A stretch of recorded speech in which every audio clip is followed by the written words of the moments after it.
एक चीज और है जो मुझे ना बहुत शानदार समझ में आई फिलिस्तीन के बाद, और इसको समझने में मेरी बड़ी मदद की सेनेका नाम के ग्रीक फिलोसफर ने। तो उनका यह कहना था कि भाई अगर हीरे जवाहरात की एक इबादत गाह बनाकर अपने रब को भेंट की जाए, हीरे जवाहरात की, तो हीरे जवाहरात उसकी निगाह में एक पत्थर है।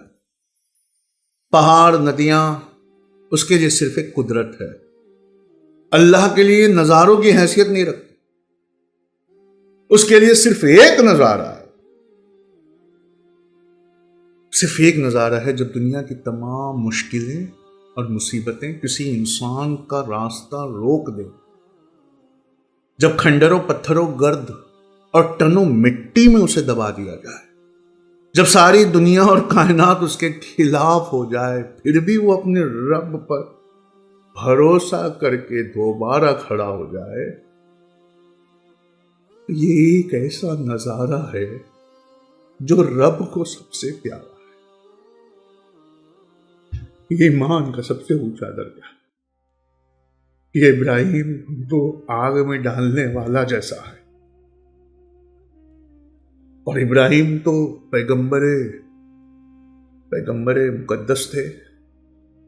इस्माइल अलैहिस्सलाम पे जब छुरी चलाई तो उसकी जगह दुम्बा आया, लेकिन पैगंबरे आजम तो हमारे पैगंबर, उनके बेटे पर जब करबला में छुरियां चलाई गई, सूखे होठों के बीच तीर को हलक से उतारा गया, तो कोई दुम्बा नहीं है।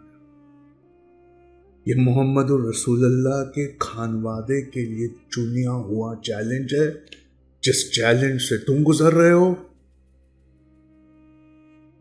तुम्हारी मिसाल अल्लाह की नजर में ये वाली है, तुम्हारी मिसाल, तुम्हारा मर्तबा अल्लाह की नजर में इतना ऊंचा है कि तुम्हें इन सुन्नतों को अदा करने के लिए उसने चुना। अल्लाह बड़ी शफकत भरी नजरों से देखता है उसको।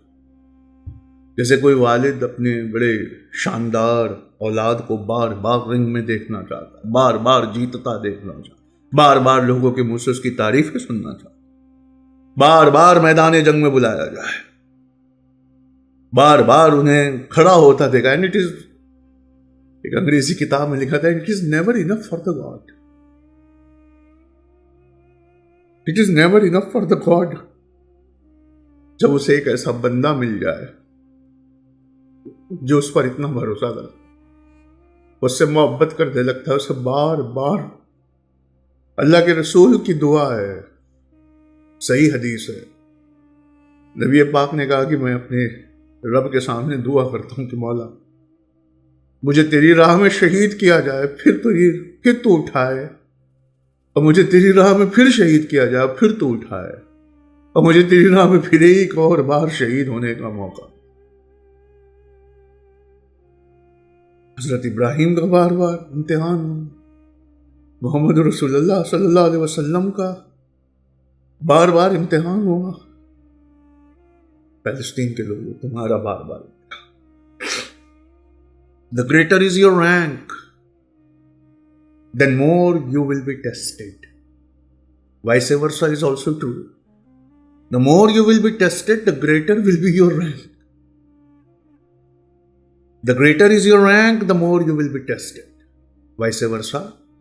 The more you will be tested, the greatest is your rank. हमारे एक एक बच्चे को मारने में पता है 2-2 military super powers of the world लग गए साहब। एक गांव से छोटी जगह को उजाड़ने के लिए the greatest military power on earth, United states of America ने आर्म्स और एम्यूनिशंस का सप्लाई किया। सोचिए, इजराइल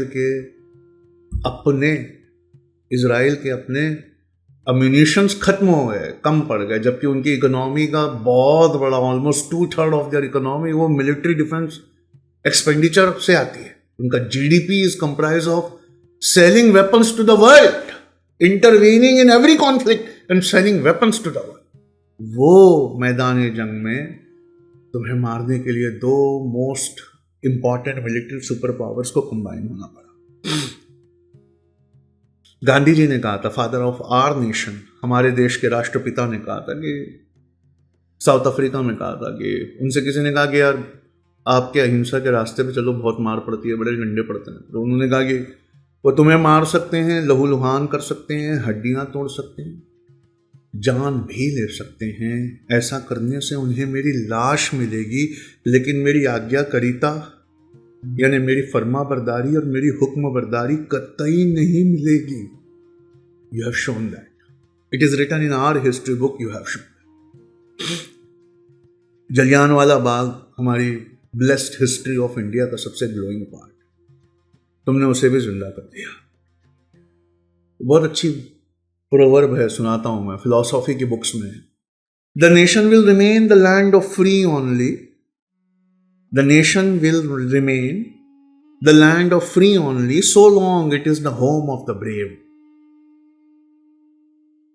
वह देश आजादों की सरजमीन तभी तक कहलाएगा जब तक वहां बहादुरों का घर है। थैंक यू फॉर एक्सप्लेनिंग अस कि 57 इस्लामिक मुमालिक आजाद नहीं है, क्योंकि वहां एक भी बहादुर का घर नहीं। बहादुरों के सारे घर तुम्हारे पास। हमने इस जमाने का डायर भी देख लिया, इस जमाने का जलियांवाला बाग भी देख लिया, और एक लेसन आपने समझाया है पैलेस्टीनियंस।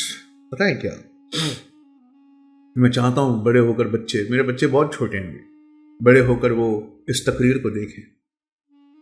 आप कहेंगे कि अपनी जमीन पर कब्जा हो जाना, अपने बच्चों की लाशों को कंधा देना, अपने बीवी बच्चियों की आबरूओं को लूटते देखना, अपने माँ बाप के जनाजों को कंधा देना, ये अच्छी किस्मतें कैसे? ये मुश्किलात अच्छी किस्मतें कैसे? इसका जवाब है ये पैगंबरों, वलियों, सालिहीन और अहले बैतों की सुन्नत है। और जो इससे गुजर गया, and while crossing this, one who hated the injustice and one who chose to speak the truth to power, one who hated the injustice and one who chose to speak the truth to power, उनका डंका अल्लाह ने कयामत तक बजवा दिया। कुरान की आयत है, इज्जत और जिल्लत सिर्फ अल्लाह के हाथ में है, इज्जत और जिल्लत सिर्फ अल्लाह के हाथ में। हमारा पड़ोसी मुल्क पाकिस्तान जिल्लतें रुसवाइयां उसके ऊपर, और पैलेस्तीन तुम्हारे लिए सिर्फ इज्जतें और इज्जतें हैं। माओ को हाथ पकड़कर मरती माओ को, जिंदा बच्चों को कलमा पढ़ाते देखा, इस्माइल अलैहिस्सलाम की याद आई। साहब प्यासे लबों से कई दिन से पानी के लिए तरसता देखा, खानदानी अहले बैत की याद आ गई। साहब भूख से बिलखते छोटे बच्चे को देखा तो अल्लाह के रसूल सल्लल्लाहु अलैहि वसल्लम और उनके चचा का जो हुक्का पानी बंद किया था उसकी याद आ गई। साहब तुम्हारे घर उजाड़े गए तो अहले बैत के खेमे जलाए गए थे, जिन मुकद्दस सरों को कभी आसमानों ने नहीं देखा था उनके दुपट्टे छीने गए थे। क्या अल्लाह इमाम हुसैन से और अल्लाह के रसूल से इतना प्यार नहीं करता था? उनका हुक्का पानी बंद करवा दिया? नहीं, वो जानता था। क्या इब्राहिम अलैहिस्सलाम को बार बार टेस्ट करने की जरूरत थी? नहीं। They were the creatures of the creator, creator always knows how my creatures are. तो फिर उन्हें बार बार क्यों टेस्ट किया? So that they understand the potential of their character, and the nubuwwat was then revealed upon them that you are the chosen one, you are the chosen, you are the chosen one। अब सुनिए बदनसीबी किसे कहते हैं मेरे बच्चों। बदनसीब इंसान वो है जिसे कभी आजमाया ही ना गया। बदनसीब इंसान वो है जिसे कभी आजमाया ही ना गया। इसे इंग्लिश में यूं कहते हैं, nothing seems to be more unhappy than the man who has no experience of adversity. दुनिया का सबसे बदनसीब इंसान वो है जिसे हंसी क्यों आई, 57 इस्लामिक मुमालिक मेरी नजरों के साथ। दुनिया का सबसे बदनसीब इंसान वो है जिसे किस्मत ने कभी आजमाया नहीं। उनके लिए धूल, मिट्टी, कब्र, तकलीफें चुनी हैं। और अगर तुम्हारे दस्तरखान पर अच्छा गोश्त, लजीज पुलाव और पकवान है, इसका मतलब है कि मशीयत इलाही तुम्हें इस लायक समझती ही नहीं कि तुम्हारा तज़किरा भी किया जाए। मशीयत इलाही, आप बदकिस्मत हैं क्योंकि किस्मत ने कभी for any sake of challenge आपको चुना ही नहीं। रोम के ग्लेडिएटर्स ऐसे ही थे। रोम के ग्लेडिएटर्स अपने से कमजोर पहलवानों को कभी नहीं चुनते थे। उन्हें मालूम था कि डंका बजना और इज्जत का बढ़ना सिर्फ तभी पॉसिबल है जब हम अपने से बड़े पहलवान से लड़ने के लिए तैयार। Why should I select this fellow as my opponent? ये तो भगोड़ा है, ये तो मुकाबला शुरू होते ही भाग जाए। मुझे किसी और को ढूंढने दो। I am ashamed to fight this man. I am shameful to even select this as my enemy. किस्मत 57 मुमालिकों से इस वक्त ये कह रही है, let me select someone like Ibrahim and Muhammad, may peace be upon both of them. Let me select someone like them. अच्छी किस्मत जाबाजों से टकराकर उन पर बदकिस्मतियां भेजकर उन्हें तैयार करती है। अच्छी किस्मत सिर्फ जाबाजों की आंख में आंख मिलाती है, आपको आजमाती है, कभी जान से, कुरान की आयत है, कभी जान से, माल से, औलाद से, दर्द से, खुशी से, अमीरी देकर, गरीबी देकर, और फिर बहुत सारों को उसने आजमाया ही नहीं। ग्रीस के एक फिलोसोफर की एक लाइन है, ऐसे ही सुनाना चाहता। अल्लाह कुछ औलादों के हाथों को चुनता है जंगों में उनके हाथ गर्म करने के लिए, मुश्किलात में, तकलीफों में, अपने चेहरे से गर्दो गुबार साफ करते हुए लहूलुहान गर्म हाथों को वहां गर्म करने के लिए उन्हें चुनता है। और कुछ लोगों की औलादों के हाथ चुने जाते हैं रखैलों के सीने में गर्म करने के लिए, रखैलों के सीने में गर्म करने के लिए। अगर कोई कह देना कि तुम नापसंदीदा हस्ती थी, तो वो ये कह रहा है कि जितने पैगंबर और रसूलों पर इस कदर आजमाइशें गुजरी हैं वो सब अल्लाह की नापसंदीदा हस्तियां थी।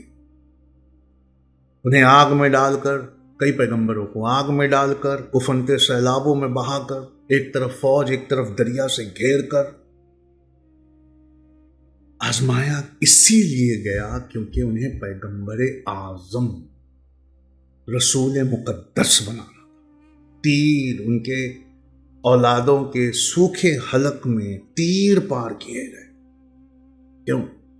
Your ability to handle the life's challenges is a measure of your strength, of your true character. चुनौतियां एक पैमाइश है, वो हमारे किरदार की ताकत का पैमाना जांचती है। मुश्किलें एक पैमाइश है, मुश्किलें एक पैमाइश है। तो क्या सर इनका कुछ नहीं होगा? इनका जो जालिम है बिल्कुल होगा। एक और अच्छी हदीस सुनाता हूं। मजलूम की आह आसमानों का सीना चीर कर जालिम को सजा दिलवाती, अल्लाह के बारगाह में नहीं रुकती, आसमान का सीना चीरती है। मैंने बेबस रोहिंग्यास की बच्चियों को, कोरोना में हम खाना बांटने गए थे रेड लाइट एरिया में, एक बहुत बड़ी ऑर्गेनाइजेशन थी, एनजीओ, उनके साथ। तो हम रोड के इस पार खड़े थे, खाना बांट रहे थे। जब तक खाने का टेम्पो नहीं आया हम खड़े थे, कोरोना के लॉकडाउन से। एक इंसान ने आके कहा था कि, उसने आकर कहा था कि नया माल आया है, आपको चाहिए क्या? फिर मैंने asked what do you mean? तो उसने कहा कि रोहिंग्यास की कमसिन 14 से 16 साल की बच्चियों को लाया गया। रोहिंग्यास पे जो गुजरा उसके बाद म्यांमार पर उससे बड़ा कुछ गुजरा है। म्यांमार की पूरी डेमोक्रेसी पर उसकी आर्मी का कब्जा हो गया। मजलूमों की आहें आसमान का सीना चीरती हैं। और इतना ही नहीं है, अफगानिस्तान, इराक, सीरिया, यमन, इनको मिटाने वाले यूएसए की इकोनॉमी अंदर से ही कमजोर हो गई। अंदर से ही कमजोर हो गई। और यूनाइटेड किंगडम सबसे ज्यादा बढ़ चढ़कर बीबीसी और यूके के चैनल्स झूठ फैला रहे। यूनाइटेड किंगडम से बहुत 51.39% वोट से बचा है। उसके टुकड़े होने वाले थे, जिसने हमारे एशिया के टुकड़े किए ना, उसके टुकड़े होने वाले थे। स्कॉटलैंड एंड नॉर्दर्न आयरलैंड उससे बाहर जाने वाला था, यूरोपियन यूनियन से उसको निकाल दिया गया। तो आपको देखने में लगता होगा ये खुशकिस्मत है। इनकी सोसाइटियों पर तो अभी मैं बात भी नहीं कर रहा, कौन किससे शादियां करता है, कौन किससे मिलता है, वो सब मुझे बात भी नहीं करनी। तो अब मेरी आखिरी बात बहुत ध्यान से सुनिए मेरे बच्चों, ध्यान रखिएगा। बिना दुश्मन, बिना काबिलियत का मुजाहरा किए, बिना इम्तिहान दिए तुम अपने आप को कभी पहचान नहीं पाओगे। लोग कहते हैं ना कि पुराना दौर अच्छा था। क्यों अच्छा था? लोग कहते हैं ना पुराना दौर अच्छा था। क्यों अच्छा था? वो पैगंबरों का दौर था। नहीं साहब, पैगंबरों का दौर भी था, लेकिन वो अच्छा था क्योंकि उसमें मुश्किलें भी बड़ी खासी थी। आपको पता है पहली बिदअत इस्लाम में क्या आई है? पहली बिदअत इस्लाम में ये गिनी जाती है कि लोगों ने भरपेट खाना शुरू किया। अल्लाह अकबर।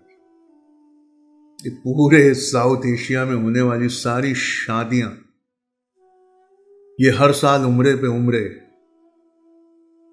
ये हर बात में जो दिखावा है।